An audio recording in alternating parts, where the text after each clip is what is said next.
So let's set the scene. We're in Chennai at the MA Chidambaram Stadium. This is a massive Group D game, and believe me, the stakes were incredibly high, especially for one of the tournament favorites. And you couldn't have written a more classic David versus Goliath story. On one side, you've got New Zealand, a cricketing powerhouse, ranked 4th in the world, just stacked with pros. And on the other, Canada, an associate nation, a team of young, rising talent, still hunting for their very first win in the tournament. The mismatch on paper was just huge. For the Kiwis, the math was pretty simple. Win this match, and you punch your tickets straight to the Super 8s. Job done. All they needed was a straightforward professional win against the underdog. Or so they thought. Because when Canada came out to bat, what we saw was anything but straightforward. It was a stunning display of batting, a fearless performance. And it all came from one young man who decided this was his moment to shine. The man at the center of it all was Canada's opening batsman Yuvraj Samra. And the first thing you need to know, the thing that makes this all the more incredible, is his age. He was just 19 years old. And this 19-year-old walked out against one of the best bowling attacks in the world and put this number on the board: 110, a magnificent century on the biggest stage. And he did it at a blistering pace. He got those 11-10 runs from just 65 balls. I mean, that is just pure, unadulterated hitting. Absolutely electric stuff. Just to give you a sense of his power, his innings included 6 massive sixes. He was just clearing the boundary with ease, leaving everyone stunned. So let's put this performance into perspective, because it was truly historic. Summer became the youngest man ever to score 100 in a T20 World Cup.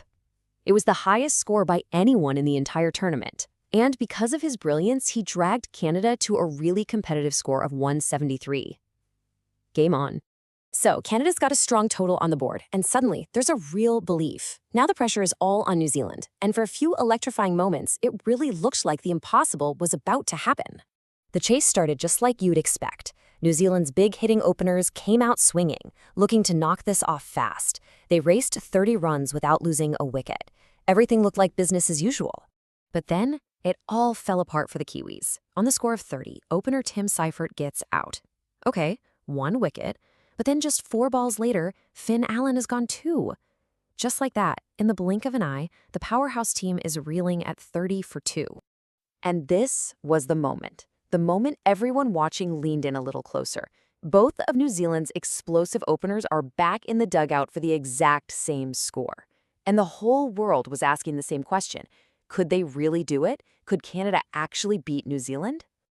Well, the answer to that question, unfortunately for the Canadians, came swift and it came hard. This is where the experienced pros took over and just slammed the door shut on any dream of an upset. And that answer came from 2 players, Glenn Phillips and Rachin Ravindra. They didn't just absorb the pressure, they launched a ferocious counterattack. Phillips was just unbelievable, smashing 76 from only 36 balls, and Ravindra was the perfect partner, cruising to an unbeaten 59. It was a complete masterclass. And if you want to see just how dominant they were, get this. When they got together, New Zealand needed 144 runs to win. Their partnership alone was worth 146. They literally scored more runs than the team needed when they started. They won the game all by themselves.